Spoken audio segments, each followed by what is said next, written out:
Welcome aboard to Conscious Conversations. I'm Marco Jack, your host, a personal growth coach, and the founder of Divicati, a company on the mission to create a more conscious and loving world through content and coaching services. This podcast is created for impact makers, big dreamers, growth seekers to spread that goody knowledge out there to help each other transform and be enlightened. Sometimes I'll be interviewing thought leaders within the personal or spiritual growth realm, and sometimes I'll be going solo, sharing my latest best ideas. If you like this podcast, please follow us and leave us a nice little review.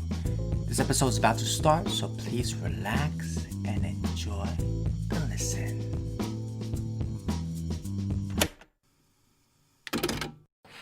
Yo, what's good, divine beings? It's your boy Marco Jack. Welcome to the 7th episode of Conscious Conversation with Shipman. This episode is filled with juicy personal and spiritual growth insights as usual. Dennis and I spoke about his profound oneness experience that helped him prove that God is real. How can all experience oneness ourselves? Humanity's evolution from a 3D to a 5D society, unity consciousness, benevolent ETs, and more. Some of today's topic might be new to you, so I encourage you to listen with an open mind and an open heart. And remember, if you want more from Divicati, we specialize in coaching young adults find and live their purpose. So if you're feeling lost in life right now and you're searching for your unique contribution for the world, feel free to check out our website, divicati.com. That's DIVICATI.com. where you can apply for a complimentary 60-minute chemistry and clarity coaching call with me. In the call, I'll be there to give you a coaching experience to determine if we're a right fit for each other. The call only becomes a sales conversation at the end if we're a right fit, so no pressure at all. If you don't think you're ready for the call yet, no worries. We also got something for you. There's a free PDF on the homepage of our website for you to download called Top 21 Ways to Find Your Life Purpose. It's a great resource to start with. And if you need more guidance later, you can always then apply for a coaching session with us. So yes, that's my message. Dennis is a great man, and I can't wait for you to listen to what he has to share. I'll catch you next time on the 8th episode. Much love and peace, and enjoy. What's up, divine beings? Welcome to the 7th episode of Conscious Conversations. I'm super excited for this episode. I know I say that every single time, but that's generally how I feel. Before I introduce you the special guest today on the show, how this happened, how he came to the show is I was just searching, I was just following my curiosity, looking at global consciousness. How can we as a human species raise to another vibrational frequency level so that we can all live in a more harmonious world?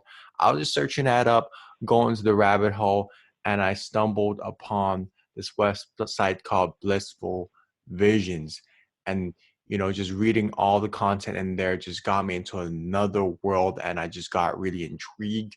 And an idea came to me to interview the founder of this website. I reached out and it happened. So love those moments. So today I want to introduce you to Dennis Shipman. He's the founder of blissfulvisions.com, a website that is dedicated to help people forward on their path of self-discovery, empowerment, and personal growth. The site averages around 20,000 visitors per month and covers a wide range of topics such as ascension, unity consciousness, ET suppress, technology, conscious living, and more. So today I'm just really excited for him being on this show, and we can just get into his brain and really understand his domain of expertise. So with that being said, hey Dennis, thank you so much for being here today. Really appreciate having this conversation. Well, thank you, Marco. Yeah, it's a pleasure to join you today, and I really appreciate the opportunity. So I'm ready to go anytime you are. Awesome. So Dennis, like for the people that do not know you a little bit more, based on that introduction, is there any more you would like to share about yourself? I know you went through kind of like your spiritual awakening back in 1996, I believe. Well, let's see. Real briefly, I was born and raised Catholic, and went to Catholic elementary and high schools. And after about when I graduated from high school, I just didn't quite resonate with the religion anymore, and I fell away. And at the time, I was doing some surfing in the Southern California area, and so the ocean kind of became my god. And I started contemplating the concept of the wave is the ocean. It's filled with the ocean, right. But it thinks it's just the wave, and it's really not. It's full of the ocean. So that kind of led me into eventually hooking up with a friend of mine that we got started. He was going to Self-Realization Fellowship, and I started going. And it was not too long after that I had an experience, a peak experience of enlightenment. And now you have to understand that while I was in the Catholic religion, there was an environment of, devotion and prayer. So I really kind of took that to heart. And at 9 years old, my main question was, well, God can talk to me, but I can't. Well, I can talk to God, but God doesn't talk to me. So what's the story here, And then when I graduated from high school, that passion had grown so much into the question of I wanted to know proof of God's existence. I just couldn't see living life without having proof of God's existence. And so 5 years after high school graduation, I had this peak experience of enlightenment. And it really showed me that, wow, there's something here that it was never explained to me in my religion. And so like I said, I hooked up with this friend of mine, and we started going to Self-Realization Fellowship. I stayed with them for about 10 years and then realized that each person is their own guru. It's okay, it's fine to follow a guru if that's what you believe you need for your spiritual development. But there came a time when it was time to kind of strike out on my own. So, well, it took me in several places. There was for the next 8 years, my head was in the clouds, you might say, and my feet were on the ground. And it was a total, complete transformation and reorientation of life based on the experience of enlightenment, of the white light and the unconditional love that I experienced. Okay. And so back in 1995, 96, I was living in Hawaii, and I got hooked up with this Honolulu Church of Light, and the Fred Sterling, who was the channel for Master Kuro, and they were doing a book called Kuro, the Great Shift in Consciousness. And so I went ahead and got involved with that organization, and I was the book project coordinator for it. We had 40 volunteers who turned out to produce this book. It was just a magnificent turnout of volunteers. I've never heard of anything like that before in the publishing business, where so many volunteers came together to publish a book.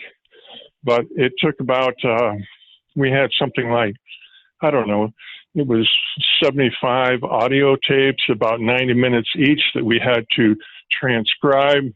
That took an enormous amount of time. And then we had a mountain of information that we had to whittle down into about a 180-page book. Mm-hmm. And so some of the chapters, there were 9 chapters, but some of the chapters had 2 editors. It was kind of like a non-traditional kind of way of manufacturing a book. But it took, all in all, it took about 15 to 18 months to get a finished manuscript, and then to publish the book. The book was eventually published by a publisher. I forgot the name of it. From there, that introduced me to the great shift in consciousness. And, you know, there was many aspects to it, but it really boils down to the great shift in consciousness is actually a shifting from the 3rd dimension to the 5th dimension. And this is happening right now. Right now, as we speak, it's happening. I mean, we're right in the middle of it. And this is something that has been foretold by prophecies from maybe the Hopi Indians and elsewhere. And it's considered the greatest event that has ever happened to humanity and to Mother Earth. Mother Earth is going back to the 5th dimension, and she's taking everybody that wants to go with her. And so in order to do that, we kind of have to, you know, it's kind of like going out to on your first date or something like that. You kind of have to get ready, you know? Yeah.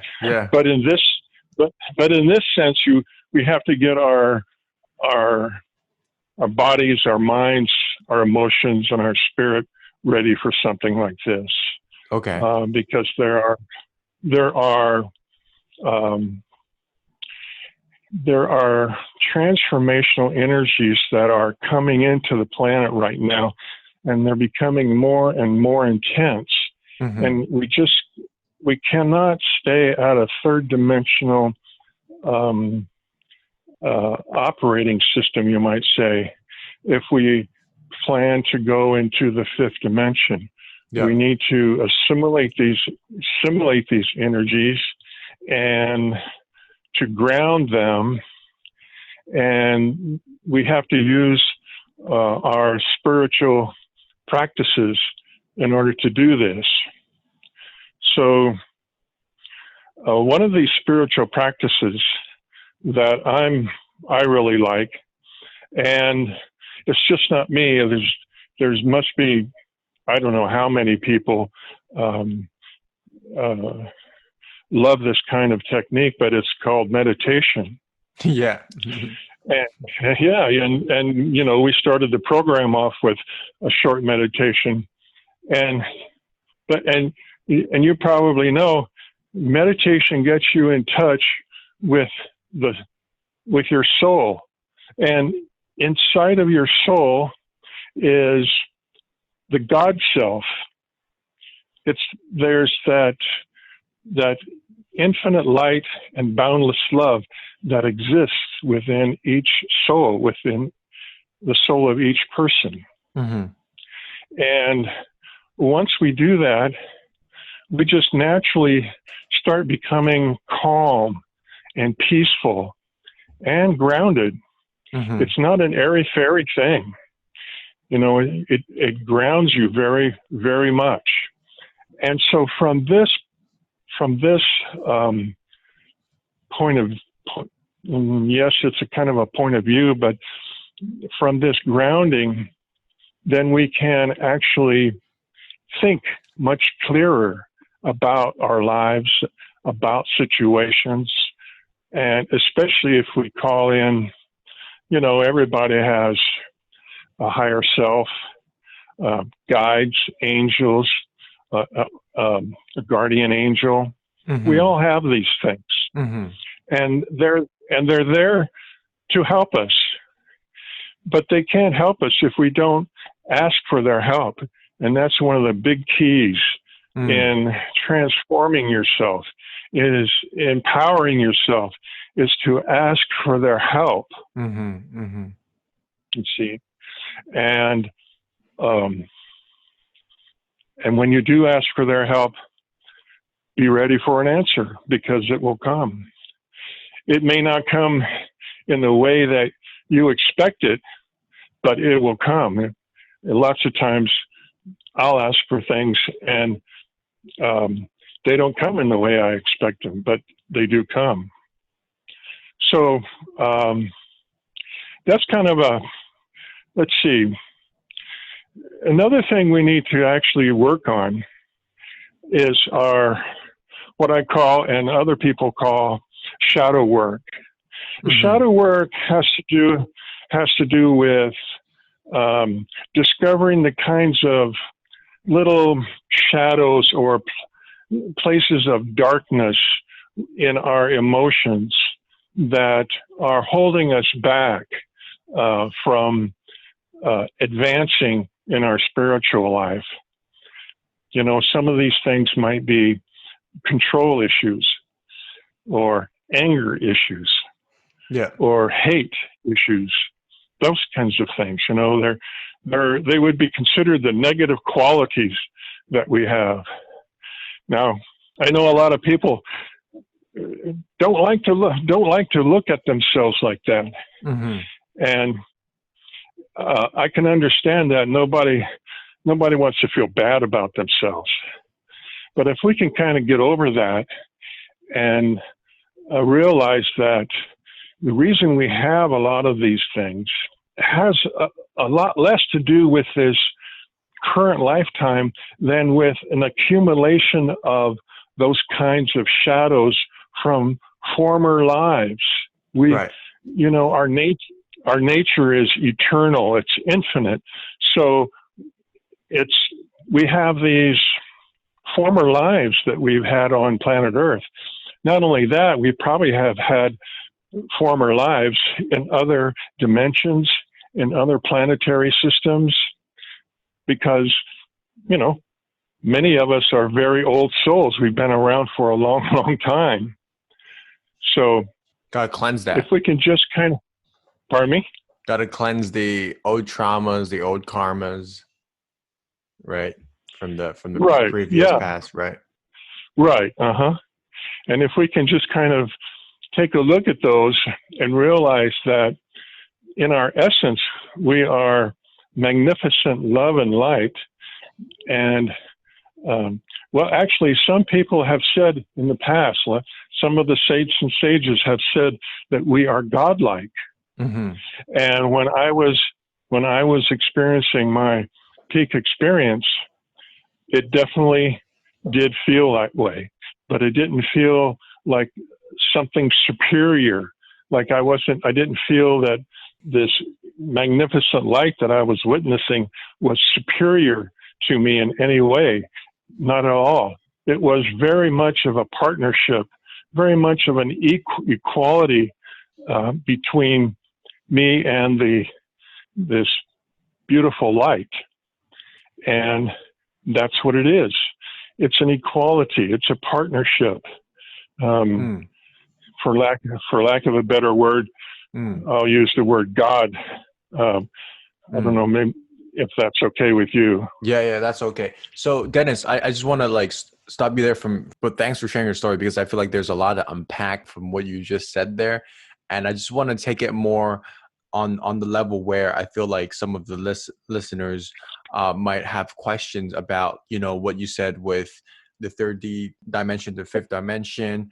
You talked a little bit about souls, reincarnation, like you talked about spirits, angels, and guides. And I feel like, you know, when I share these concepts to my friends and people that are maybe not like more scientifically rational kind of minded, they would be dubious and ask like, hey, you know, is there any proof of this? Is there any irrefutable evidence of what you're saying? So like when you speak to friends, you know, that have those questions, and I feel like, you know, it's legit, you know, they should have those questions. What sort of like studies or what sort of things that you would kind of tell them to kind of at least point towards a direction that, you know, hey, you know what, it actually exists.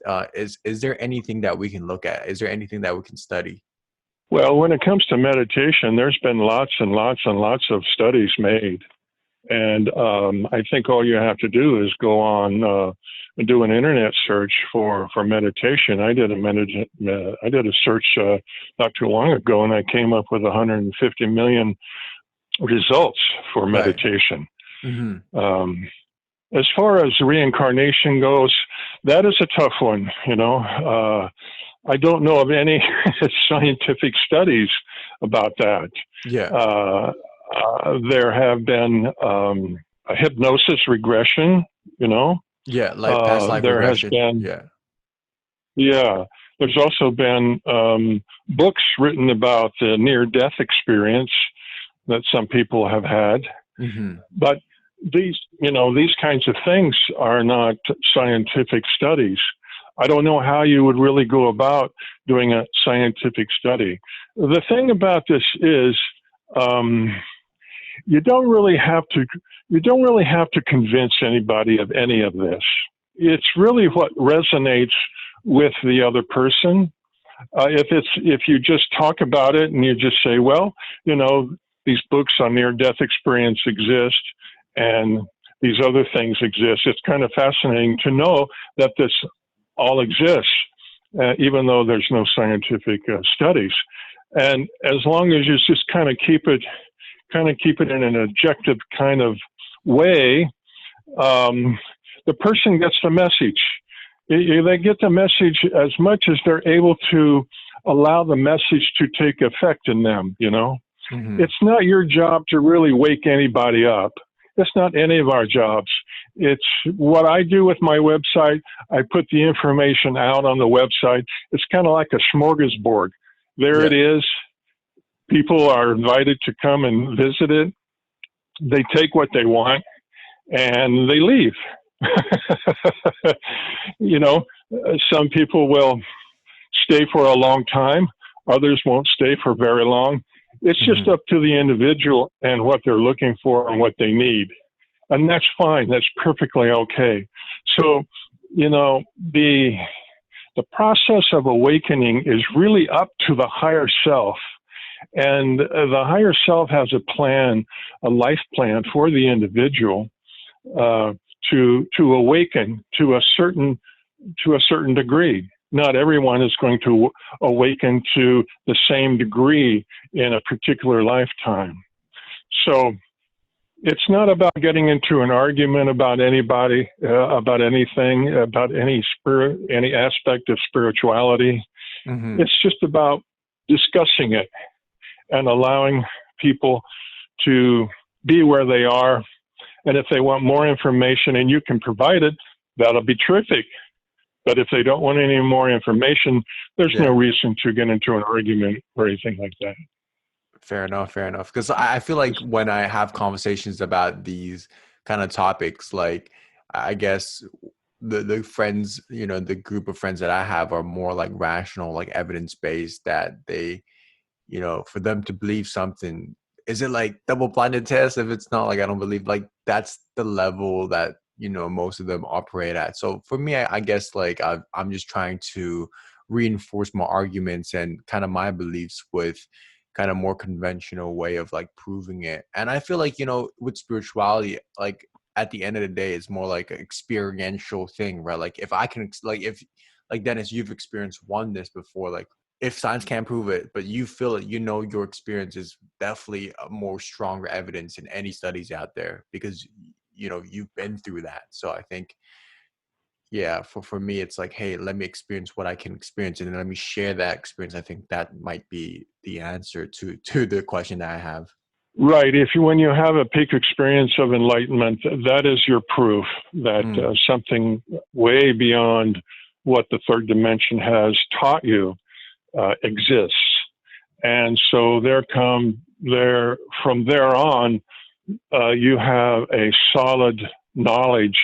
You may not understand it, but you have a solid knowledge that something more powerful than anything you've ever experienced in your life exists. And not only that, it exists within you. And it also exists within every individual.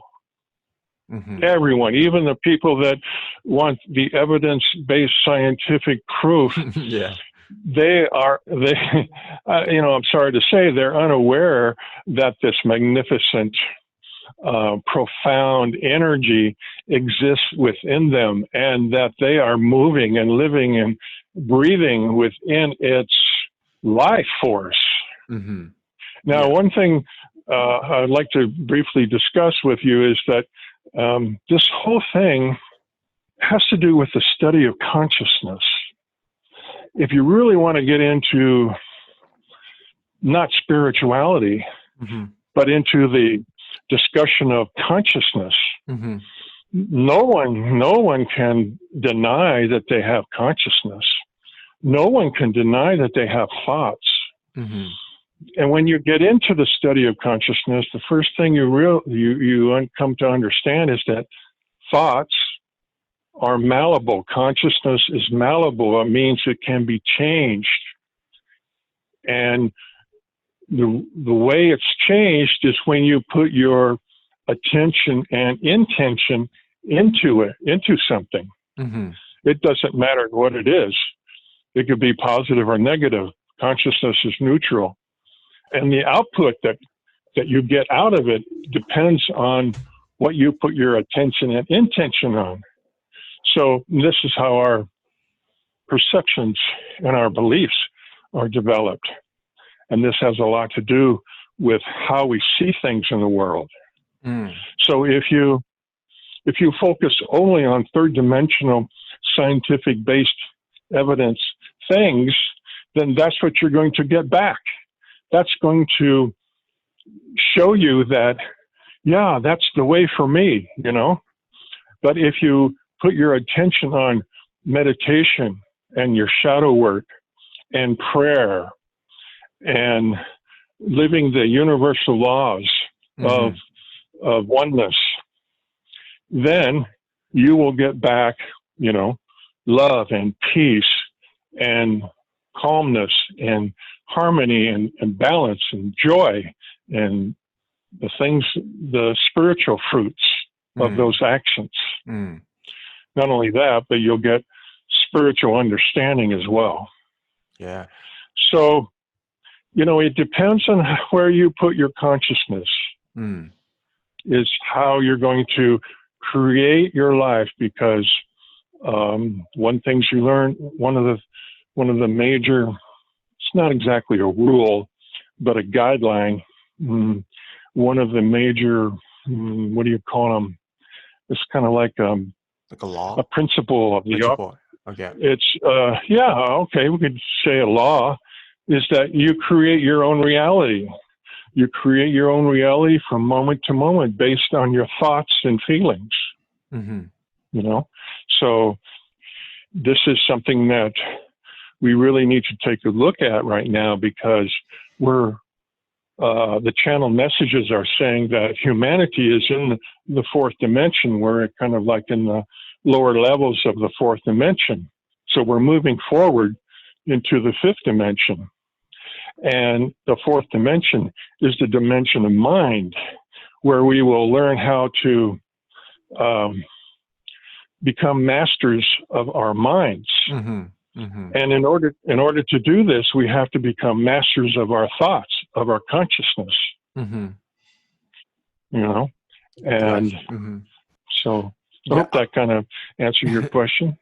Yeah, no, I just have some thoughts on that as well. Like, I was just watching something go on about consciousness, and a lot of people think it happens in the brain, but actually it happens like beyond the brain and every part of the cell. And like, there's something called like morphogenetics, where it's like the field where if some monkeys in some areas learn a certain trick, other monkeys in other areas automatically learn that trick easier. So it's like, how come that happens? Like, there's something that is unexplainable beyond our senses, right? And maybe we don't have the instruments to really understand why certain phenomenons happened.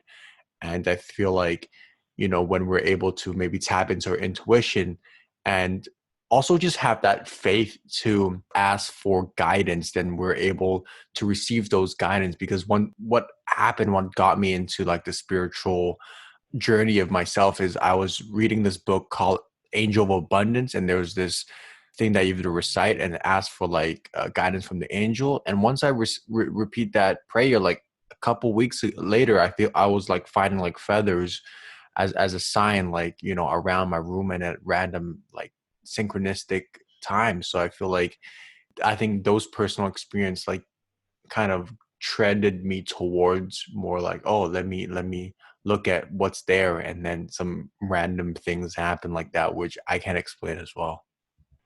Yeah, absolutely. See, that's what I meant by putting your attention on something. You'll get back what you put your attention on.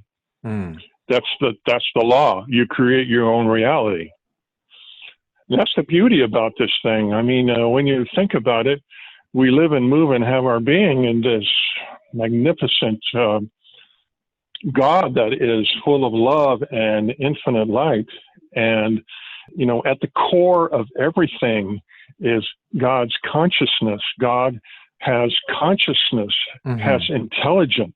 You know, this is what makes mental telepathy possible. Minds are joined. They are not separate. Most of us think that my mind is separate from your mind. You can't understand. You can't think what I'm thinking. And that's not, for a lot of us, that's true, but not for everybody, because some people can actually read thoughts, you know, and that gets into mental telepathy. And this is one of the gifts of our spirit, is mental telepathy.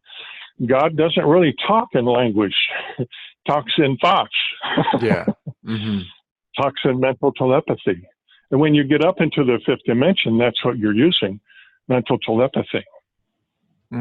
So it's, well, language, verbal language kind of tends to fall away in the fifth dimension. Got you. Okay. Or they have a different language. Yeah, but before we kind of dive deeper into the 5D and the fifth dimension, the higher self, and the what, I just really want to like just go back to your experience, like going back to the where it all started. You say it started from the self-realization fellowship in California, and so what happened there first? I think like what did you experience? Like, did they teach you how to meditate, and how come like it was so quick that after going there, you were able to experience that one experience that you had?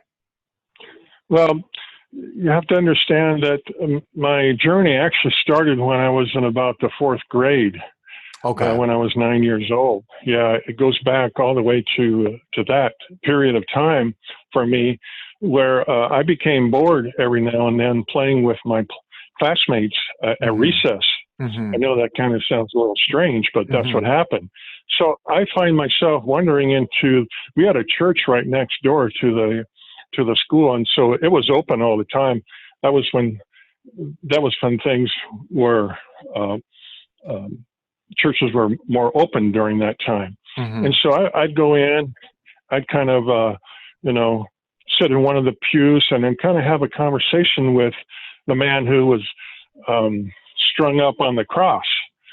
And I would just kind of think about heaven and how it might feel or how it might be. And I loved reading the lives of the saints and stuff like that. So it really started then. And my questioning started back at that time. And through the years then, through the rest of the years of elementary school and into high school, you know, I became an altar boy. So I really had a good spiritual or religious life at that time. But by the time I had reached, like I said, senior in high school graduation, my big desire was to know that God actually existed, because we had like an hour of religion every day in the school. And so I counted it up one time, and there was something like over 3,600 hours of religion that I had in my 11 years. Yeah. Yeah. And so you know, there's lots of dogmas in that religion, and I just couldn't buy into a lot of them. I didn't think that, you know, finding God could be so difficult. And so that's what kind of, and then, you know, when I was out surfing, sometimes we'd go surfing on Sunday, and, you know, for a Catholic, you have to show up at Mass every Sunday. Otherwise, it's considered a mortal sin. And if you die with a mortal sin on your soul, you go south. There's only one way that you go. You go south right into hell. There's no drink of water on the way. And so, you know, that kind of a fear-based dogma, you know, and I don't know, it just didn't sit well with me. So, and then it was like 5 years after graduation, I was actually working in the catamaran business at the time. And I went to work one day, and I had this experience. And I tell about this experience in my book called Oneness, The Awakening Experience, that's available free of charge on my website. So it was then that my spiritual life really got a rocket boost. I mean, it got a very big quantum leap in consciousness. Now, one thing I would like to tell your listeners is that if you want an experience of oneness, start meditating as best as you can. I've got articles on my website about how to meditate as well. But also ask God for the experience of oneness. This is what I did. You know, this is what I did. It took several years because I wasn't really focused on asking the question. And I didn't realize until much later that, oh, that's what I did. But it was every now and then, you know, it was kind of like an occasional thing that I would think about it, and then something would distract me and I'd go do that, you know. But if you're focused on your question, if you're focused on your asking, on your request, then I think it will come much faster for someone. So meditate, do your spiritual practices, ask God for the experience of oneness. And I wrote an article about this on my website too. You can find. I read that. So there's a prayer there that you can say if you want to, you know, or you can make your own prayer up. And then, you know, just be the most loving person that you can throughout your life. And that, you know, it's not a big mystery about how to bring God or to spiritually evolve in your life. It's very simple. It doesn't take a rocket scientist to understand it. We all have the answers. Maybe you've heard this somewhere before, but all the answers are within. If you go within, that is, you know, sit down and go within, meditate a little bit, go within. It means to go within your consciousness, go within the consciousness of your heart, go within the reservoir of love, which is in the middle of your chest, that heart chakra.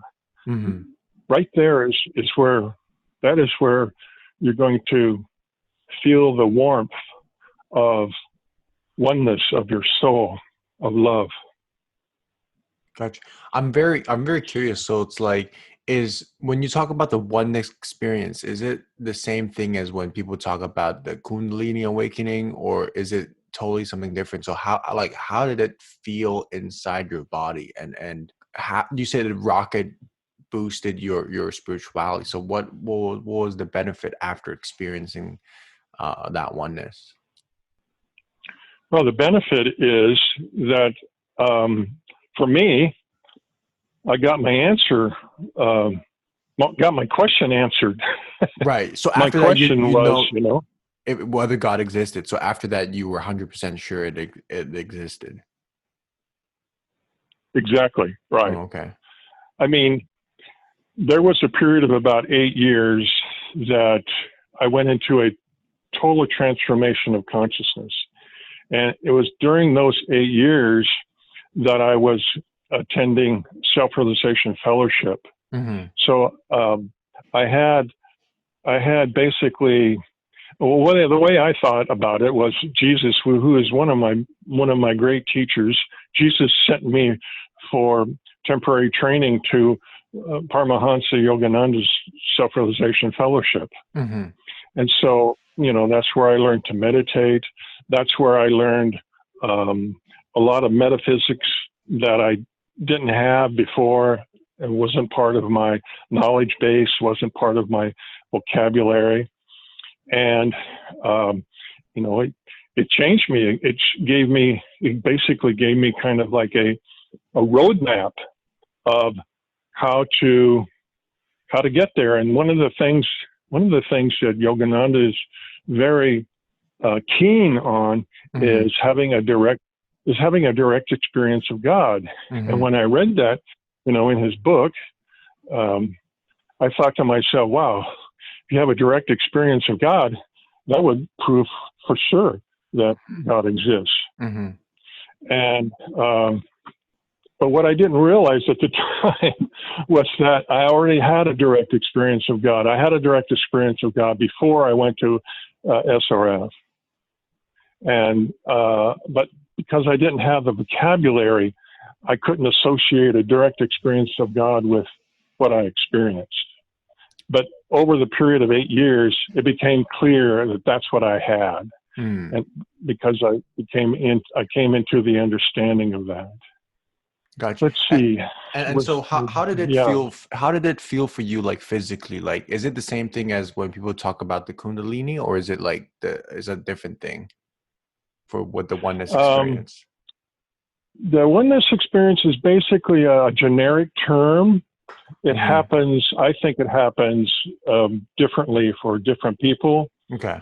If you read about like Yogananda's experiences and other people's experiences, Mm-hmm. they are very different, but they have similarities to them. And one of the similarities is the presence of the flash of light. It could be, a lot of people report a white light, like in my case. Mm-hmm. Other people experience different colors of the rainbow.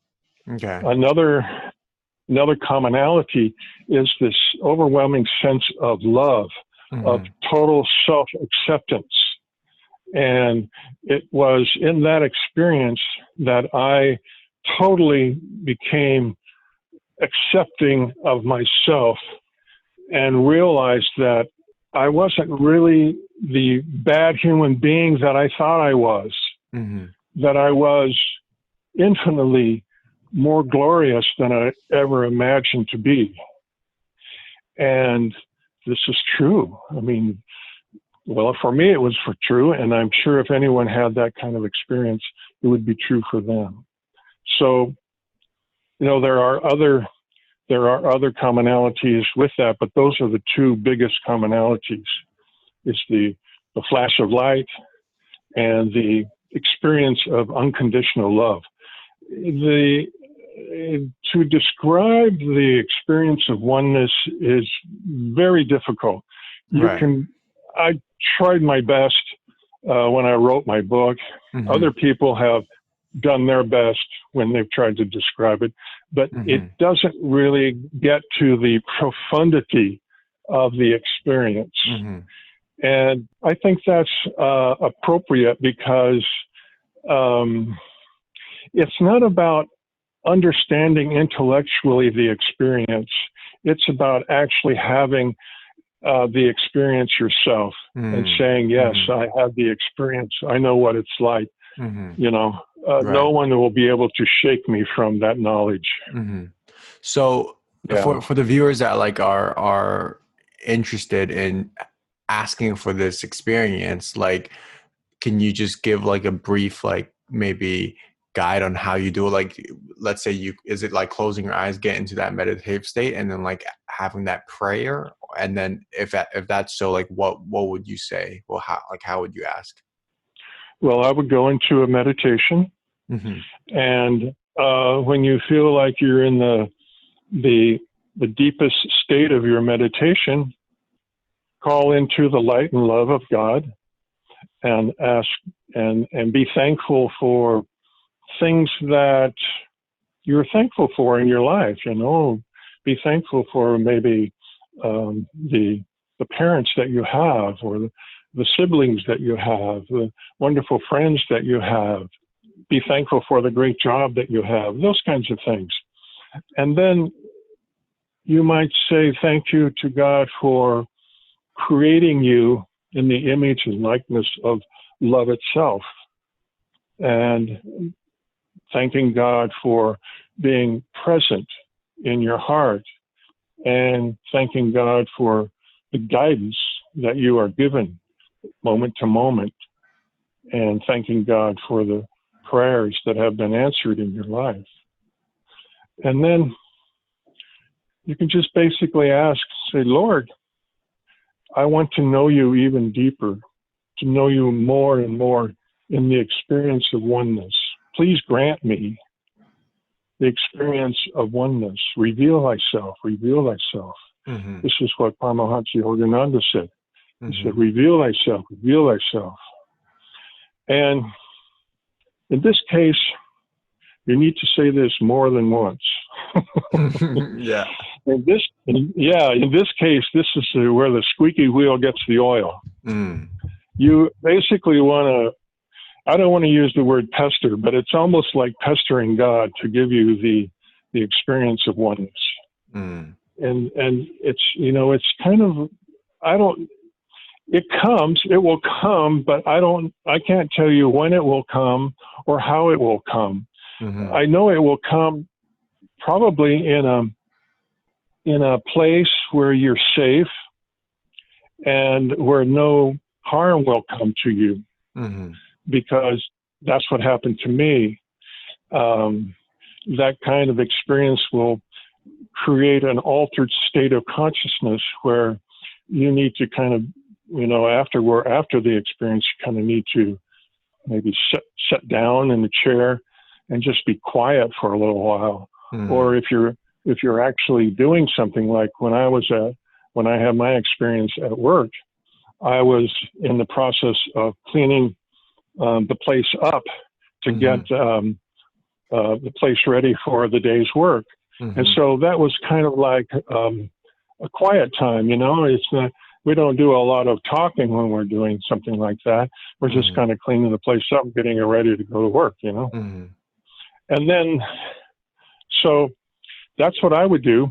And then go to my website and read that article. You might get some more ideas about it too. Mm-hmm. Mm-hmm. Okay. Yeah. Thank you for sharing there. Dennis, this is like more like a personal question for me, I guess. Like, like if God does exist, right? Let's say with for you, he does. Like for me, I'm still kind of like searching, and obviously I'm very open-minded around this subject.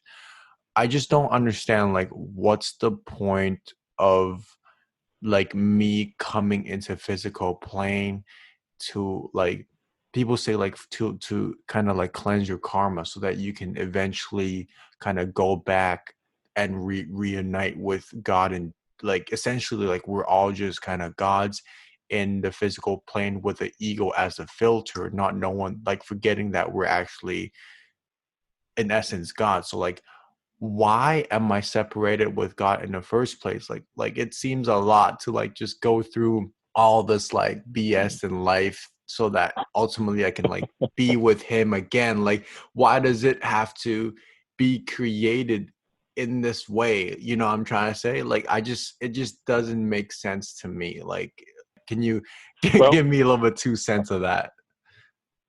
okay.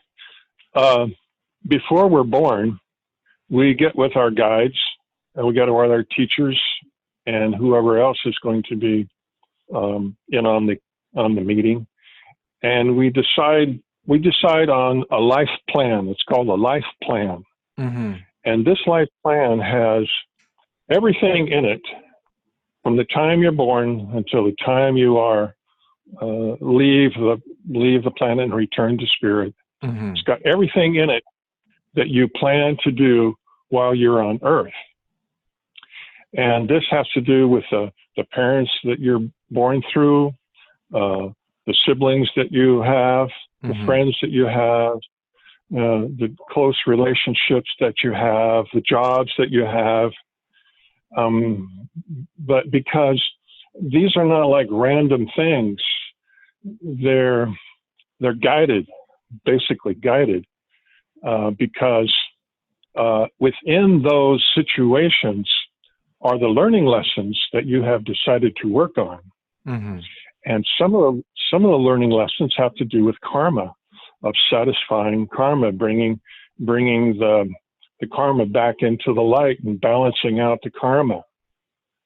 And then other things have to do with actually, when you balance your karma out, you've advanced spiritually. Okay. Mm-hmm. So you have this life plan. And for me, I'm a very creative individual. And I realized that throughout my life that I tended to go towards jobs that were creative. And it took me a long time to see this in myself because I didn't really have the guidance from others Mm-hmm. that I would have liked. So it took me a while to see this.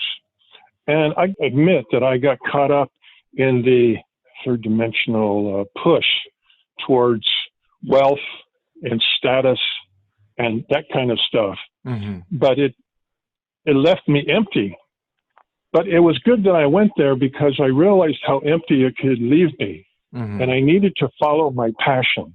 Mm-hmm. And that I think is important for a creative person like yourself and like for me and other creatives. You need to follow your passion. So I realized fairly early on that I was kind of project oriented. I was really good with projects that lasted between 2 and 3 years. Mm-hmm. But after that, I kind of got bored. I'm not a kind of a maintenance guy. I'm kind of like a startup kind of guy. I can get Mm-hmm. things started, but it takes someone who wants to maintain it to take over for me. I have no interest in maintaining it. Yeah. Yeah. So where you are at this time, I think you're in a critical position myself because you're actually providing a platform for people to help find themselves, Mm-hmm. to empower others, Mm-hmm. to help them find their own passion, to find the God within them if that's what they want to do. Mm-hmm. So that's very important to my mind. And that's very much needed at this time. Mm-hmm. Now, we don't know where you'll go from here, but we hope and we assume that it will be a step upward, next level, whatever Mm-hmm. that might be, Mm-hmm. Yeah. So I But I would guess, feel, yeah, if go I ahead. were you, I'd feel very good about what you're doing. Yeah, this week I'm actually taking my week off, and the only business thing that I have, like business related thing, the Divicati related thing I have is this conversation, and I've just been reflecting on kind of like the reasons why I'm doing it, and yeah, I just feel like like first of all, I don't really have any other choice just because like the job market in Macau where I am is just like not very fitting to me, but also it just like resonates in my heart, like doing like this is my unique contribution to society. Like if I have to create something of value, like this would be something that really is congruent to who I am. So thank you for a comment. But I think the essence of the question I'm trying to ask is like, like I get that we're here to kind of cleanse our karma, and we have to go through what we have to go through to learn the lessons. But like Dennis, my question was like, why does that game happens in the first place? Like, why are we separated with God in the first place? Is it because of the like Lucidan doctrine Oh, where like Lucifer came down or something like that, where we're part of that soul that rebelled against God, so that we have to like kind of like cleanse our karma to go back to oneness with him? Is it that concept? well, I think the jury is still out on that one. Well, we'll know that answer, I think, when we actually get into the fifth dimension. But what I have learned from that, from so far, what I have learned is that about 13,000 years ago, Atlantis went rogue, and the dark forces in Atlantis actually got everybody together, and they reduced the DNA from 12 strands to 2 strands. Mm-hmm. And there is channeled information out there about this. I have some of it on my website. Mm-hmm. Now, 12 strands is the godlike environment that we used to enjoy. Okay. And when you reduce your DNA down to 2 strands, you've lost a tremendous amount of brain power. You've lost, it went from 100% that you're using down to 10% that you're using, somewhere around, that's what the scientists say, that we use about 10% of our brain power. Well, you can actually get in touch with the other 90% through meditation. But a lot of people don't. And so this is a very limited consciousness. And when you're in that kind of limited consciousness, you're very easy to control. And this is what the dark forces have wanted all along in the last many thousands of years, is to control the population on the planet.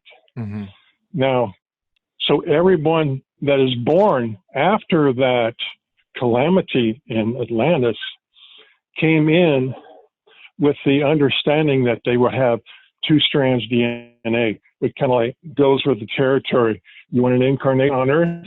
Fine, but you'll have to have 2 strands DNA. You won't be able to have your 12-strand DNA. So one of the big pushes is waking up from 2 strands DNA. And that's where this the Oneness program comes in, you might say. Okay. And so after the Oneness, is your DNA 12 strand now? Like, is it 1 to 2 to 4? Like, how does that work? I wish. No, but I do believe that my DNA has increased into 3 or 4 strands. I don't believe that I have 2 strands any longer. Okay. I do believe I've got something like. Can I check it? Yeah. I don't know how to check something like that. Okay. But I mean, that's just my belief. I could be totally wrong. However, what I have come to see is that through all of these years, by practicing meditation and spiritual practices, that my mind is continually looking at creation through spiritual eyes, through the eyes of love is the way I like to put it. And so I see everything in terms of light and love. And I don't know if you have to have more than 2 strands in order to do that. Consciousness is malleable. It's changeable. You create your reality. I think if God wants me to have 3 or 4 strands or more, then that will happen automatically. I don't think I have to put my attention or intention on that. Right. I know I'm on my way to 5th dimensional consciousness, so I don't even worry about that. Right. I think, and I don't think anybody else has to worry about it, but they just need to learn how to create their spiritual environment from moment to moment. So what's up Hmm. in Atlanta's like what happened? Like why did we all of a sudden go from like 12 to 12 to 2? Like why did it sink? Like, like what did they do, I guess? Well, my understanding is that, like I said, the dark forces wanted to control the population of the planet, and Mhm. so they got everybody together under some kind of excuse, and they reduced the DNA. And then I'm not real knowledgeable about what exactly happened, but somehow, some way, they misused the crystal energy. Atlantis and both Atlantis and Lemuria, which was Lemuria came about way before Atlantis did. They Mhm. used crystal energy, huge crystals for Mhm. their energy. They had airships that ran on crystal energy, and Okay. they misused the crystals, is my understanding, and they did it in such a way that it caused an explosion that destroyed the entire. It was an island continent. It filled up the entire Atlantic Ocean, like Lemuria filled up the entire Pacific Ocean. Mhm. So it destroyed the entire island continent, and I believe that the Bermuda Triangle is a remnant of the ancient Atlantis. Definitely, some crystals are down there. They're still working, but they're working in such a way that when you go into that zone, all the electronics go haywire. And as we know, some people have been lost in the Bermuda Triangle. Mm. Yeah. Um, Interesting. so that's basically what happened in Atlantis. Okay. Because when you talk And about the now with yeah. this, my understanding is that as we get into 5D, both Lemuria and Atlantis will come back, will be resurfaced, and I don't know too much more about that. Okay, interesting. Because like when we talk about the dark forces, is it like some ET coming into the earth at like the skies as human beings and then like interbreeding with like the royals and is it that is it because I think I've watched something on like a YouTube channel called Universe Inside You where they talk about in the Babylonian times like something called like the the Anki or something that came on Earth and they kind of manipulated they gave some technology to the people, but that at the end they manipulated the people and turned them into slaves and kind of like feed off their energy. Is it that narrative or is it something different? No, that's part of it. All right. Yeah, it was something. Reports differ, but some reports go back 50,000 years before. Others go as far back as 350,000 years ago. That the dark forces, the draconian um, dark forces, came into the solar system and basically conquered the solar system and Mm, took over the solar system. Um, they, the water seems to be very scarce in the universe. hmm However, in this solar system, we had Venus, uh, Earth, Mars, and I believe the planet that is actually considered the asteroid belt, Maldek, hmm all had water on them. hmm And so we had galactic wars back, I don't know how long ago, that destroyed the atmospheres of Venus and Mars, and then the dark forces had a headquarters on Maldek, and at one point um, it was destroyed in order to destroy the dark forces. hmm But so a lot of the dark forces, um, they actually escaped some of that destruction, and they came to Earth, and they started, they didn't change. They started their dark ways, And so they started controlling the population on Earth Okay. through, this, which leads us up through the Atlantean period and the Lemurian period. Do you know why they want water so much? Like what's up? Like their own planet didn't have any, like what were they doing with the water? Well, water has life-giving forces in it. Mm-hmm. And like I said, the channel messages have said that water is scarce in the universe. So I can only imagine that they were really excited about having a water planet, being in control of a water planet. Mm. I imagine they probably took a lot of the water back to their home planets, and it may have been a business for them. Got you, got you.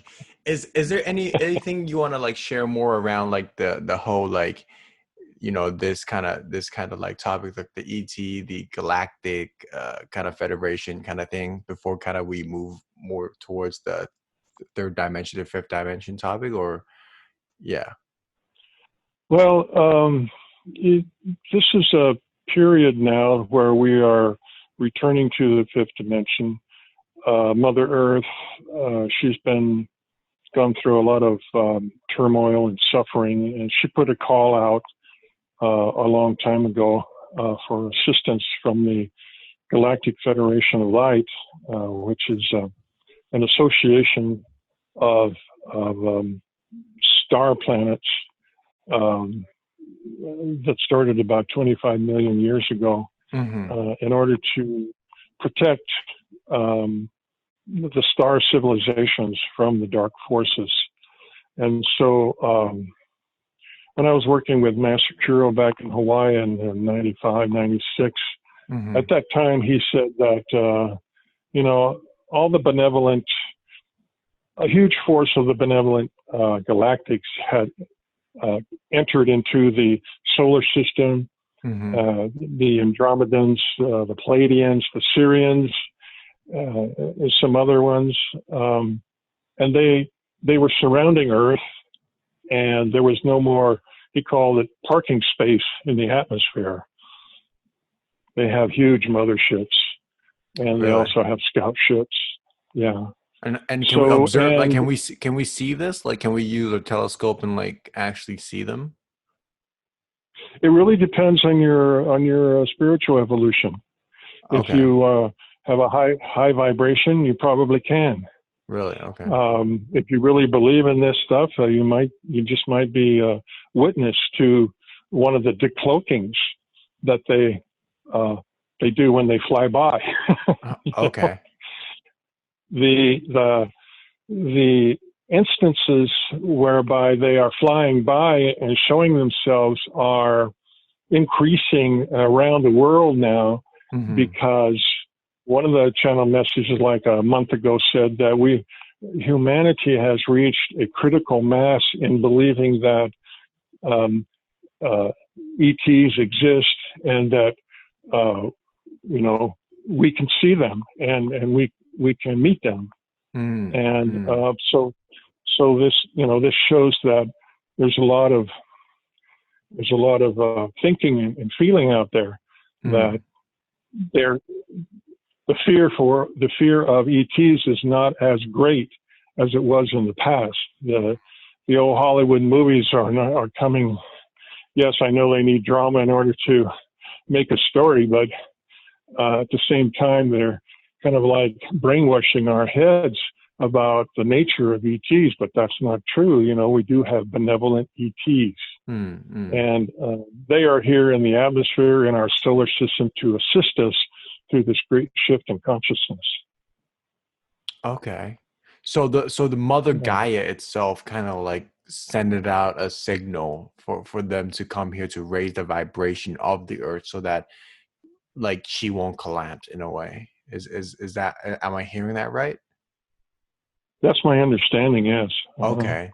And these Yeah. benevolent beings, like they don't have anything like better to do to like come to like a random galaxy and just help out like another like species. That's kind of like it's kind of weird in a way, eh? Like Well, No, no, that's No, right? that's a funny perspective, but no, they got lots of things to do. But the probably the biggest answer to that is, you see, evolution of consciousness is the prime priority number one in life. Okay. Even though here on this planet it's not, but as we raise our consciousness, we will come to realize that evolving in consciousness to a higher level of consciousness on a continuous basis is the number one priority. Now, this is not a shift in consciousness just for Mother Earth and for humanity. It's going to this shift in consciousness from 3D to 5D is going to affect the entire solar system. Really? All the planets in the solar system, and whatever light beings are living on those planets now, they are going to increase in consciousness as well. Now, that doesn't end there. There's more. Okay. It's actually going to affect the entire galaxy. Wow. And when the galaxy goes to 5D, when the galaxy goes to a higher dimension of consciousness, it's going to affect the entire universe, and the universe is going to affect other universes. You see, it's kind of like dropping a pebble into the water, and you've got concentric rings that the pebble produces, and they just expand out. That's what's happening. That's what's happening in the evolution of consciousness. That evolution of consciousness expanding out and affecting everyone in that wave.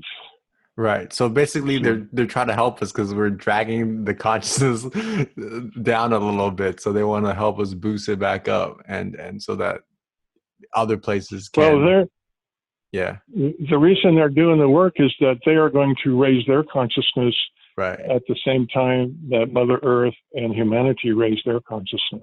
Right.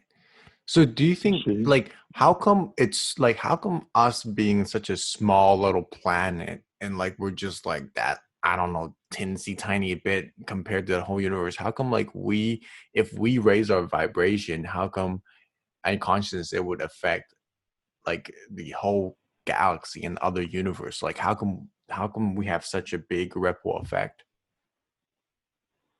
Well, that's a very good question. Like I said, the best example I can give you is throwing the pebble into the water and watching the waves, concentric rings, expand out into the water. That's the nature of consciousness, is to evolve and expand. That's the nature of consciousness. I mean, that's what divine consciousness wants to do. It wants to evolve and expand its reach into other learning lessons, into other universes, into a variety of different forms. That's the nature of divine consciousness. Right. Okay.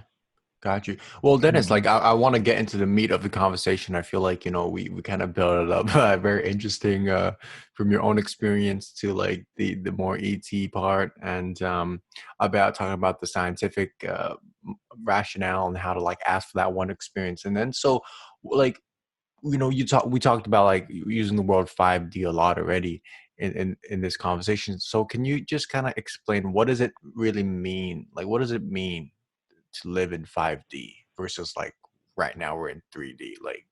Can you just kind of paint a picture and just explain it in layman terms for people that don't really understand the concept? Well, let's see. I think the best thing for me to do is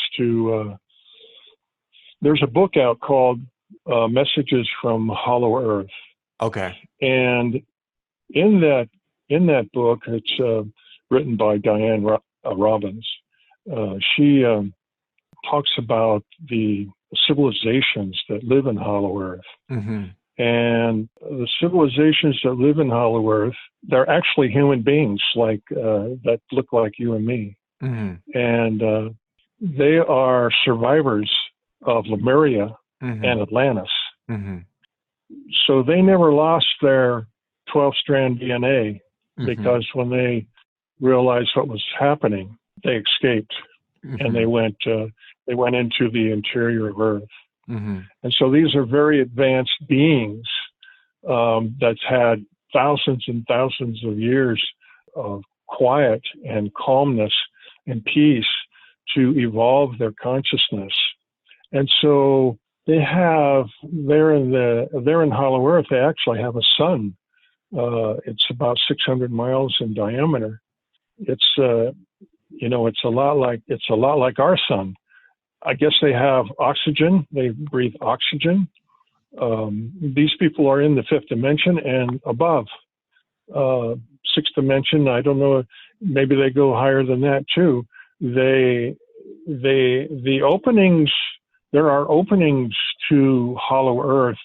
Well, there's openings all over the planet, but there's two huge main openings at the North Pole and the South Pole. And Admiral Byrd, back in, I don't know, 1912, 1917, something like that, he actually flew into the opening at the North Pole, and, well, he didn't mean to, but but he got in there and they took control of his aircraft and landed it, and then had a meeting with him, and they asked him to go back and tell them of the existence of Hollow Earth and of the advanced civilizations there, which he did, and his superiors basically shut him up and never allowed him to speak, and then it was later on that his diaries came out about this. But they have telepathic powers. They can fly in the air if they want to. They can walk on water.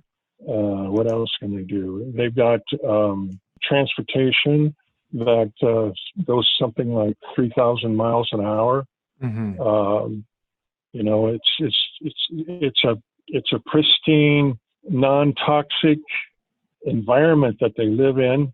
They do sleep, but it's not very long, maybe 3 hours. They eat plant-based foods, but they get a lot of their energy from the life force energy that is they call it, that's in the air. They just absorb it through their crown chakra. And this has also been called, in other places, called prana energy. Okay. So I did do a book review on this. It's on my website. People can get a little better idea of what fifth dimensional living is about.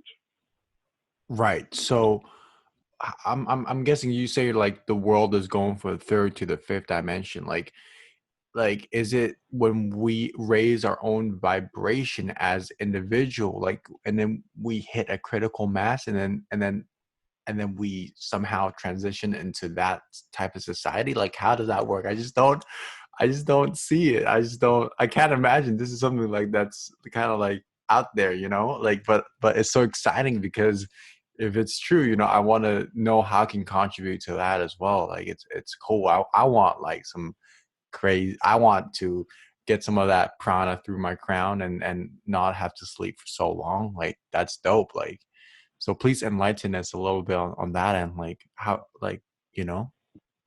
Well, that all has to do with collective consciousness. Like I said earlier, minds are joined, and so we are all experiencing a collective consciousness, and we're all contributing to that collective consciousness moment to moment, based on our thinking, based on our beliefs, what we believe and what we don't believe. Now, what sounds illogical is that what increases the collective consciousness is the individual consciousness. It all boils down to the individual. If the individual is attempting to increase their vibration, increase their frequency, increase their consciousness, through spiritual practices, then whenever they make an advancement, whenever they evolve consciously, Mm-hmm. simultaneously, it evolves the human collective consciousness. Mm-hmm. So it's kind of like if you have a big bathtub Mm-hmm. and you've got, say, 9 people surrounding the bathtub with a pitcher of water, Mm-hmm. and they're pouring the water into the bathtub, Mm-hmm. and the water fills up. Well, the bathtub is symbolic of the human collective consciousness, Mm-hmm. and the water is symbolic of our individual consciousness. Mm-hmm. Yeah. So as we contribute to our spiritual evolution, we also simultaneously contribute to the evolvement of the human collective consciousness. Right. And so when a number of people reach a certain vibration, Mm-hmm. then God and benevolent ETs say, "Okay, humanity is ready for this," or they're ready for that, because it doesn't come until we have reached a certain vibration. So the fifth dimension really isn't going to come until we are all kind of like on the same page. Right. And, it's not going to be overnight. However, each individual, if they want to, can like leap ahead of the group and bring themselves into fifth dimensional consciousness if they want.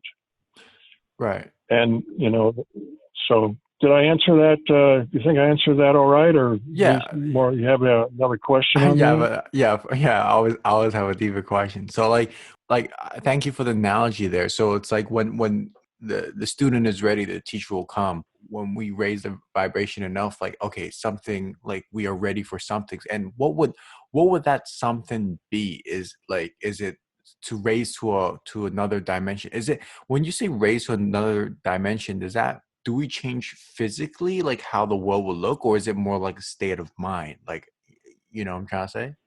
Well, it is a state of mind, of course. It's a state of perception. It's my understanding is that as we raise our consciousness, we are also transforming our body into light bodies. Best analogy that I can give you on that is a light body is kind of like an etheric body. It's kind of like you can see through it. It's transparent. Mm-hmm. But it's much lighter. By the time we reach the fifth dimension, we'll have our 12-strand DNA back. Yeah. That has to return. It's very etheric, transparent, and it allows us to do things that we can't do now with this solid physical body. We can actually walk through walls with our fifth dimensional etheric body, light body. Right. So what would those like events happen that when the gods say like you're ready, like what would happen? Is it like all of a sudden like the ET would like, hey, today is the day we ascend and we introduce ourselves, and like how, like, what would those kind of events be to help us kind of like go to the fifth dimension? That's a very good question. I think the ETs, the benevolent ETs, are planning that as we speak. There's been a plan in the works for at least 2 or 3 years now of a mass landing. It's called a mass landing by Really? the ETs. Okay. That may or may not happen in the way it sounds. Mm-hmm. I've seen channeled information as well that the ETs have contacted certain groups around the planet, showing themselves, training them to how to talk to the populace, to introduce the idea of benevolent ETs are here and they want to come down and meet everybody. Mm-hmm. So in the American government, everybody knows that ETs exist. Yeah. Ever since one fell out of the sky back in Roswell, 1947, and even maybe before that. So at this point, and there's a lot of physical evidence that the ETs exist from the mutual UFO network. They've been around since the 60s, you know. Mm-hmm.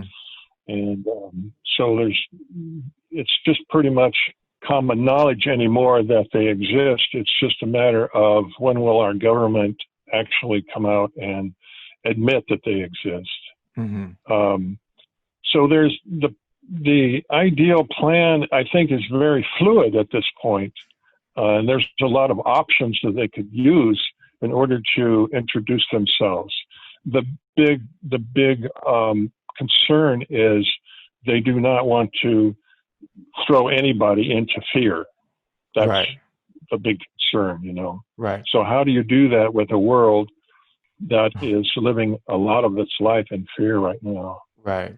Because I've heard that, like, since the ET has such a high vibration, when you see them, if you have like shadow work or traumas that you haven't dealt with, when you walk to them, like, since there's such a high vibration, it has to flesh your kind of like low vibes. And if you haven't dealt with that, your inner fear would come out and you feel like they are scaring you. But in essence, it's just that you haven't done the work.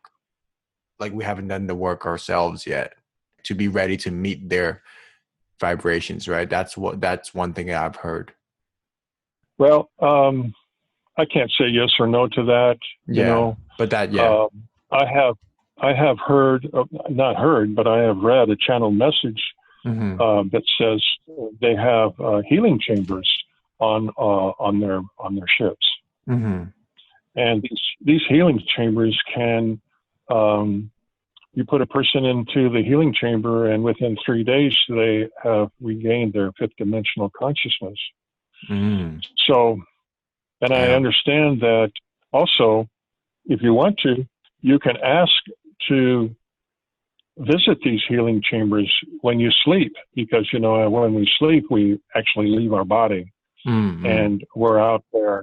A lot of the light workers are out there working with the benevolent ETs to decrease the level of darkness in the astral realm and other places.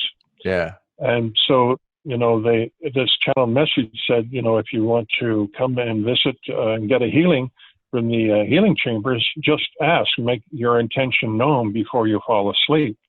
Damn. So there's an article on that on my website too. I'll check that out. Yeah. Visit the Palladian starships when you sleep. That's the name of the article. That will talk about how to do that. And I'll talk about the light chambers, and I'll give you a whole idea and give you the whole story about how to do that. Damn. Yeah. I also recently watched a podcast interview by Enlightenment with Stephen Greer. Is that how you pronounce his last name?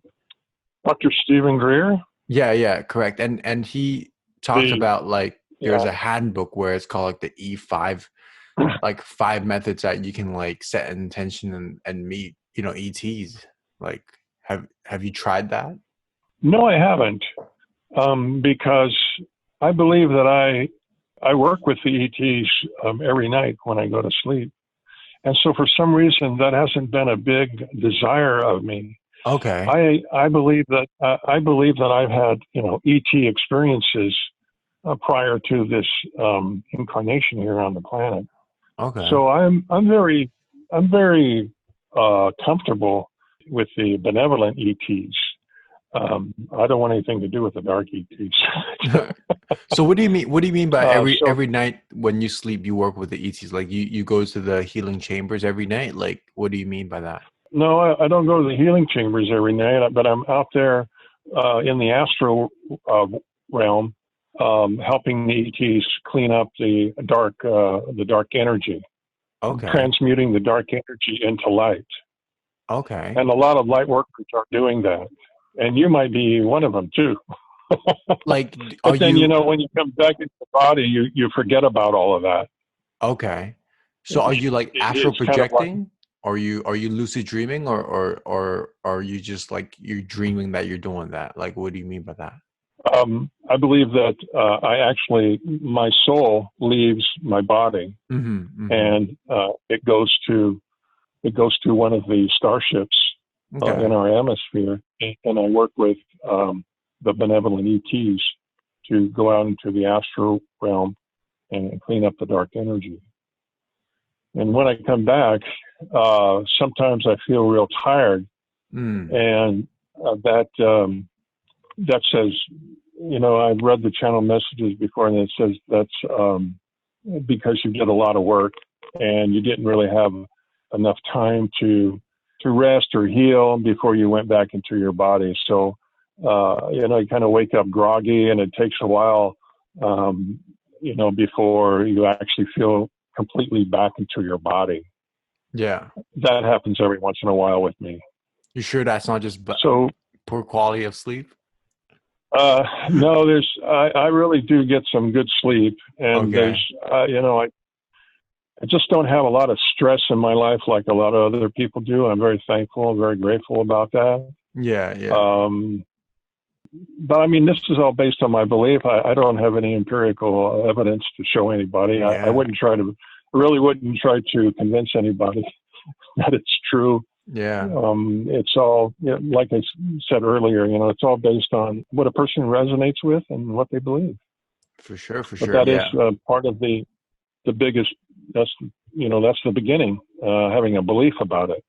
For sure. Yeah. We established that. So, well, let me see. Let me see. There's still some questions. How do you feel about the conversation so far? I think we're having a great conversation. Yeah, this is great.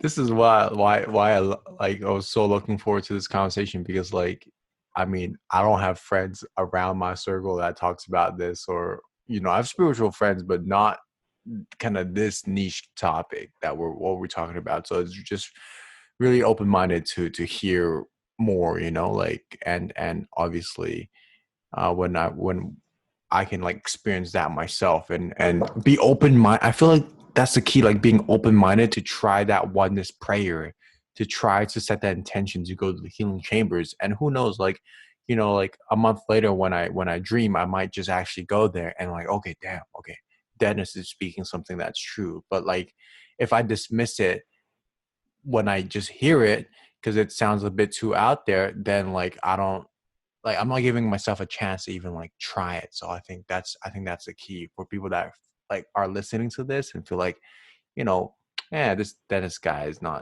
doesn't know what he's talking about. But I feel we need to be open-minded and just to, just So being experience. Yeah. open-minded is one of the greatest gifts that a person can have in life, Yeah. because you accept everything. It's not that you accept it, but you listen to what other people are saying. You may not accept it, but at least you're listening, and you're listening to their perspective. Mm-hmm. And basically, when a person talks about something, you're finding out where they are on a particular subject. But if you have a closed mind, then you wouldn't give them the time of day to listen to them.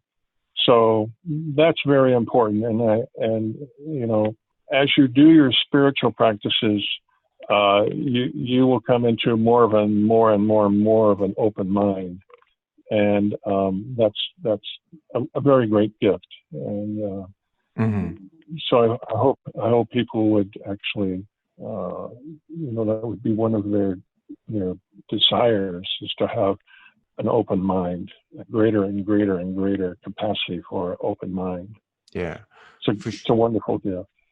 For sure. I just want to just dive a little bit into maybe the unity consciousness, the collective consciousness, because one of the things that I'm really interested and passionate about learning more of is how can we, what's a service or product that I can create to actually improve the collective consciousness?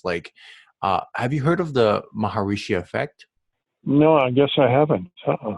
Okay, so the Maharishi Effect is a study that that talked about, if you just take the population, 1% of the population, and you square root that 1%, that number of people meditate would actually be significant enough to decrease the crime rate, like a city.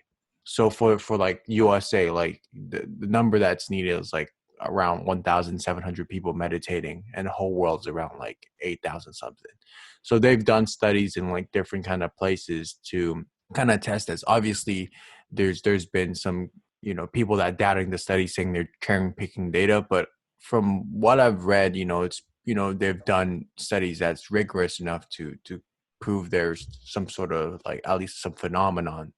Like I'm trying to understand the unifying field a little bit, I guess. And I guess like Akashic Records, like I can, that kind of realm, like if you have a little information I can share about that. Well, what I know about the Akashic Record is that it's kind of like the library of all things. Mm-hmm. Yeah, yeah, It's kind of like a big hard drive yeah. that has an infinite number of files in it, and or kind of like a library, and you can access it and read those files. Now you have to have a certain vibration. You have to have a sacred vibration in order to access those files, because they're not accessible just to anybody. You have to have a certain sacred vibration in order to Okay. access them. Okay. What was your other question, No, please? no, I'm just trying to understand if you know anything about like the how can we increase, I guess, the collective consciousness and the unifying field, like in that regards, like, you Well, know, that the global yeah, coherent. Yeah, go ahead.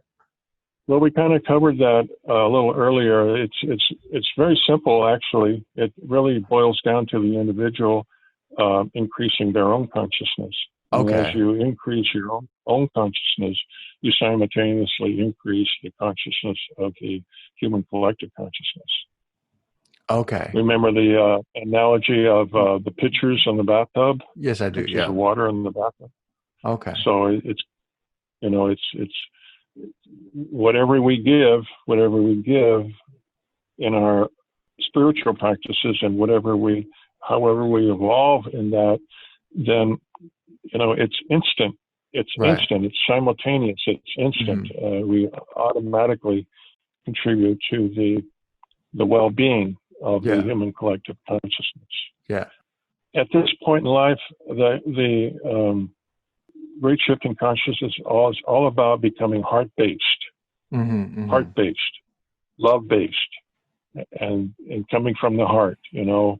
Love, compassion, joy, harmony, balance, grounding. That's where the path is. That's the path to the fifth dimension, being a heart-based individual.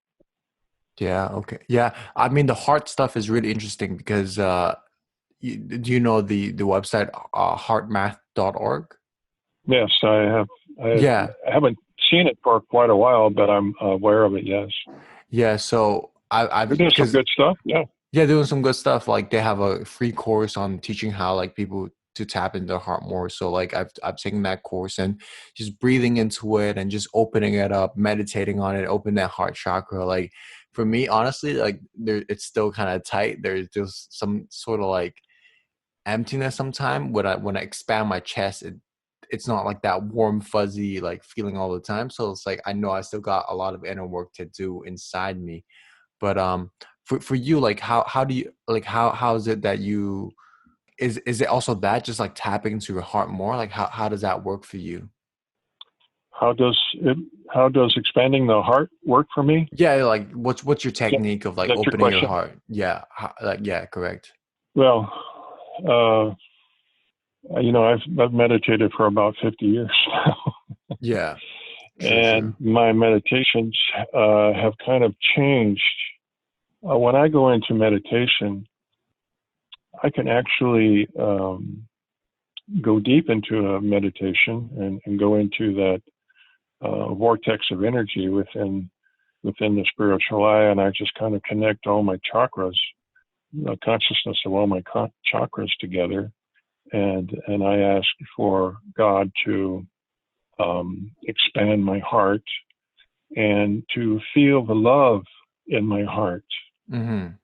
Mm-hmm. And I don't know, within a few minutes, I don't know how long, I've never timed myself, but at some point, I begin to feel a tingling sensation that feels like it's all over my body, but I think it's really my energy field is Mm-hmm. beginning to get energized. Mm-hmm. And then at some later point, I can feel this energy like I am in being embraced in it, that I'm completely, it's completely embracing me, and I'm kind of like in a cocoon with it, you know. And I can only stay in it for a little while because this energy is so energizing that at one point, then I just say, okay, thank you very much. Yeah.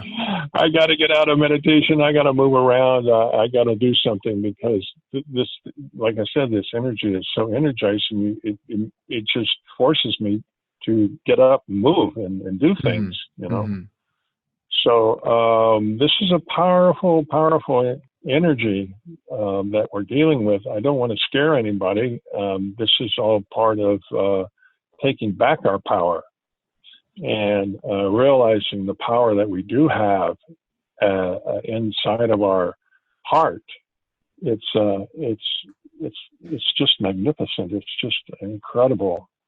But every time I go into meditation and this happens, I'm able to stay in that feeling more and more and more and more. So I know that my perceptions are changing, and I can only assume that I'm changing into a light body, and that I'm progressing on the spiritual path. Mm-hmm. So if they're if they if that is not true, then I've asked them, my guides and my angels, to and my higher self, to put the sign in front of my face and let me know that I'm not on the right path, or to guide me into the right path. That's Got what you you. have to do. Yeah. You have to ask them. You have to become partners with your higher self and your guides and your angels in Yeah. order to, I think, to successfully achieve this transformation that we're trying to do. Got you. Dennis, any predictions on when we would move into the 5D dimension? I have not heard of any predictions from the channel messages when that's going to happen. It really all depends on how fast the collective consciousness, the human collective consciousness, can move. Right now, it seems like it's moving kind of at a snail's pace. But I think as we go along and people begin to wake up to this message, that things will begin to be a little bit more progressive. What you and I and a lot of the other light workers are doing right now, we're kind of in the trenches, holding the light, holding the space for others to awaken. And sometimes it's very challenging, and it doesn't feel good sometimes. But this is, I believe, something that we have chosen to do. So I'm very thankful that you have a platform that I can come on to and share this kind of information. And my hope is that a lot of your listeners will get a great deal of benefit out of it. For sure, yeah. Like I've got something from this conversation myself. I think it's just going, like, for me, the big kind of theme from this conversation is just like going back and just asking, because I feel like, we have that. We need to give permission in order for, like, God or guides to kind of help us. So when we don't ask for it, then it won't come. So, like, and having that faith to experience these things as well. Like, when you talk to me like, hey, you can ask for that oneness experience, that's dope, I'll try that. Ask, like, go to the light chamber, dope, I'll try that. And then, through that, I think, maybe I would evolve again one more step into that spiritual path. And I think just having that faith, open-mindedness, and asking has been kind of like a good reminder of how to grow in this path myself. So that's been kind of like my big Right. takeaway. Yeah. Absolutely. Explore all you want. There's no limit onto what you can explore with. Mm-hmm. Mm-hmm. And, Yeah. God would encourage you to do that. If that's what you want to do, fine. And, I'd like to let your listeners know that if they go on the website, and the website has everything that they need in order to reach fifth dimensional consciousness. In fact, if they read all of the spiritual articles and they followed all of the advice in the articles, I would like to say I can guarantee that they will definitely reach oneness experience, and they'll reach Okay. fifth dimensional consciousness. That's how profound this website is. That's the way it was created, to be able to provide everything you need in order to have a oneness experience and to reach 5D, fifth dimensional consciousness. Dope. Dope. Yep. We'll make sure the link is in the description. So please check it out. So I guess I have just like two more questions for you, and then we can kind of wrap it up.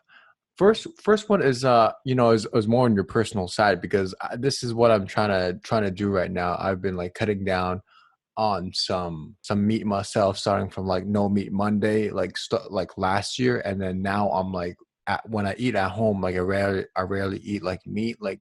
But when I go out with my friends, sometimes just being in the city where I am is a little bit difficult. So I still kind of like give myself kind of like the permission to kind of eat a little bit of like fish, seafood, sometimes chicken.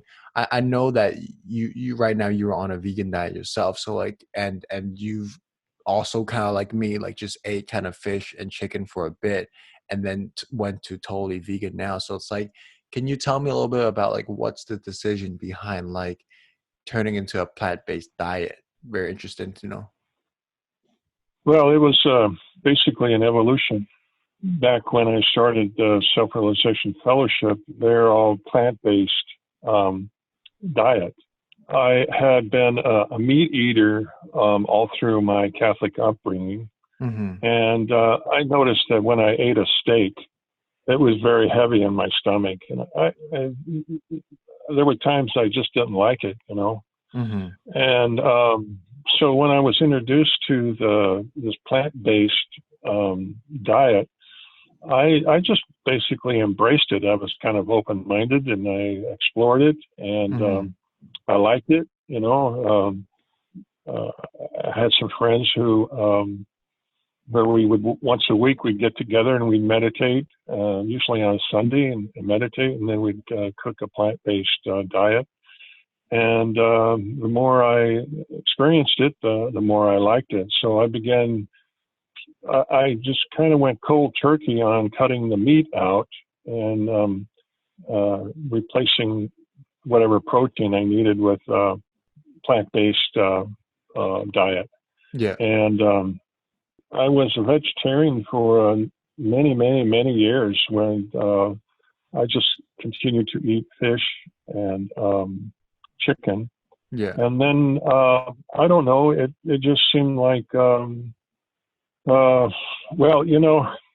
animals are sentient beings. Mm-hmm. And it kind of got to me about maybe 2 or 3 years ago that eating chicken was actually eating the dead flesh of a chicken. Yeah. Right. Right. Yeah.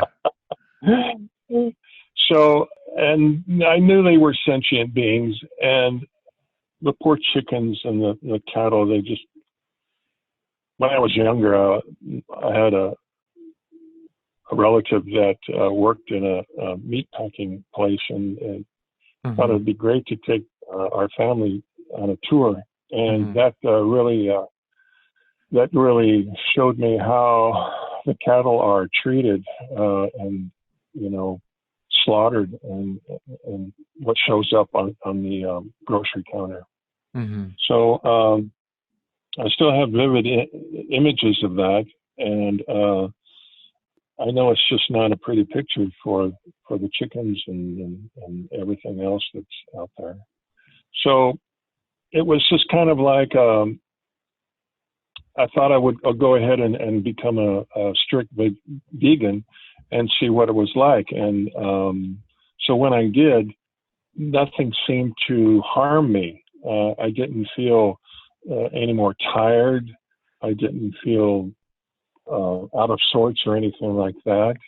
And what I believe it did, it actually helped me to evolve spiritually. Mm-hmm. And so I kind of like come full circle from the plant-based diet of Self-Realization Fellowship, and I came into a vegan diet, many, many years later, and Mm-hmm. it's fine for me. I think anyone who actually gets on the spiritual path will ultimately, I don't think I'm the only person that's traveled that kind of path. I think that's kind of a similar path that many spiritually based people travel. Ultimately, I'm not saying that you're wrong and anyone is wrong in eating meat. It's totally an individual choice. But I do believe that a plant-based diet is the correct diet for me and for many people who want to ascend spiritually. Got you. So it's Yeah. all an Mm-hmm. individual choice. Yeah. I definitely feel like after not eating meat for a while, and when I do eat meat, I feel more mindful of how it affects my body, and definitely I get more drowsy when I do eat meat. So it's like on a more health kind of factors, that's the reason why I feel like I don't want to eat that much meat. But obviously also the spiritual kind of part, because food hold frequency as well, as right, meat is one of the lowest frequency type foods out there. So I guess that Right. right. Yeah, it holds a frequency. Yeah.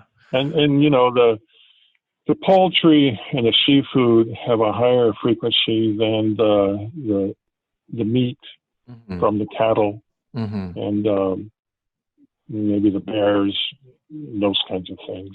Yeah. Okay, but what if I guess they're still sentient, right? So it's what I'm just thinking, what if you kind of catch a fish in the sea, is that less bad? But I guess it's still kind of sentient being from that perspective, and you still won't eat it. Well, I read an article sometime back that always stuck with me, and it had to do with a master. It was a story about a master that went fishing, Mm-hmm. and because he needed to eat something. Yeah. So before the master would cast his line out, he would say a prayer that the oldest fish and the fish that wants to return to spirit come onto his line, and he would be the vehicle for transformation for that fish. Mm. Okay. And so that's a very loving thing to do. Is Mm-hmm. you're not just going to go out and catch any fish. Mm-hmm. You're going to go out and ask for a fish that's ready to release the physical body and return to spirit to come onto your line. And Right. that's a much different kind of consciousness than just going out for sport fishing or something like that, just trying to Right. catch any fish. Right. It's And how I the understand mm-hmm. the Native American Indians Mm. did somewhat the same thing Mm. with the buffalo. Mm. They would pray that the right buffalo would come into would be on their arrow. That they would be guided to the right buffalo, and that because they honored the buffalo, and they saw them as sentient beings, sacred beings. Mm. So they were very, very honoring of the buffalo giving up their lives for their sustenance. Yeah. Yeah.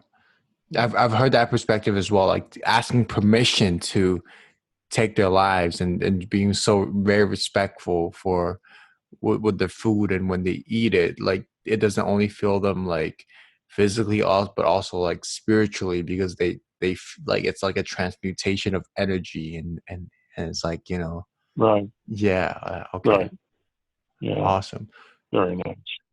So I guess my last question is like, and this is a question I like to ask my guests for the last one is, like, if if there's a phone and you can call 21-year-old Dennis right now, and to talk to him for a few minutes, just really like give him some advice or any comments, like what would you say to Dennis back then if you had the opportunity to? Well, I would say, continue with your, if you're not doing spiritual practices, to begin immediately, and to continue for the rest of your life. I would, encourage him to go to my website and to read anything that their heart desires, and to practice the guidance that's given in the channel messages. Because this, at this point, with the great shift in consciousness in play right now, that is the best thing I believe that anyone can do for themselves, as well as for the human collective consciousness, is to dive right into their spirituality, and just to keep going as fast as they can go. Is that what you wanted to hear? Yeah, no, it's what you want to say and not what I want to hear, Well, it's, yeah. I mean, it's very simple. The answer is very simple, but the achievement of it may not be as simple, because you will run into your challenges. Yeah. I mean, we all do. Yeah. But there are challenges that that can be overcome, and they don't have to be great challenges either. They could be just small challenges, or they could be great challenges. It just depends on the individual. But spirituality is the direction that the energy of the times is going. It's going to increase more and more and more and more, because that's the nature of the energies, the transforming energies that's sweeping over the planet right now. It's all about transformation from the third dimension to the fifth dimension. And I hate to say it, but the channel messages say that if you do not do that, then you're going to experience some difficulties. And they just say difficulties, but they don't really, I can only imagine what the difficulties are. I don't really want to say them, because it would color people's perceptions. But, I imagine they'll have some conflict difficulties with people. And not only that, but, there's a conflict within. And that's the biggest conflict that we need to take a look at, is the war within us. What's going on within our own consciousness and our own emotions. That's what we need to take a look at. And that's what we need to resolve and heal. Gotta get inside. Gotta be introspective. It's all an inside job at this point. It is. It's all an inside job. Beautiful, Dennis. So Dennis, thank you very much. I appreciate you. Terrific conversation. Thank you. I appreciate you too. Yeah. Thank you for asking me to be a guest on your podcast, and I wish you all the best. If whenever you've got a chance, give me a call and we'll talk again. Yeah. So please give me the chance to wrap this up. So Dennis, thank you so much for your presence, for your generous time. It's almost like 2 hours for you, just sharing your knowledge and your experience, and your opinions on what's happening in the world. And I wish everyone that's listening to this is able to experience that oneness experience, I wish that, Dennis, like we can experience that 5D consciousness in our lifetime and just really accelerate that, ascension, and to fulfill our mission as light workers, as people that, want to live in a more heart-based consciousness. So, that's what I want to say, and really appreciate you for just letting me um learn more about you. And yeah, thank you so much. Well, thank you. I really appreciate that. That was a very good, an excellent wrap up. Just an excellent wrap up. I feel the same way about you too, and I wish you all the best in what you're doing. And I know that I'm going to see you on the in 5D. Let's go, baby. Only way is up. Yeah. 5D. Only way is up. That's right. Okay. All right. Sounds awesome. So, do we say goodbye then at this point? Sure. I'll catch you some other time. Okay. Terrific. Thank you very much. All the blessings to you. Thank you. And may God bless all of your listeners too. Thank you. Much love, Dennis. Much love. Okay. Talk to you later then. Later. Bye-bye. Bye. This is Conscious Conversations by Divicati. Thank you so much for listening. If you want more from us, please check our YouTube channel and Instagram. We upload there regularly too, both at Divicati. If you're a great fit for the show and have a big idea you're passionate to share, please reach out at marco@divicati.com or DM our IG. Lastly, if you want to support the podcast, please follow us, share this with a homie, and leave a nice little review. Thanks again, and as always, much love and peace.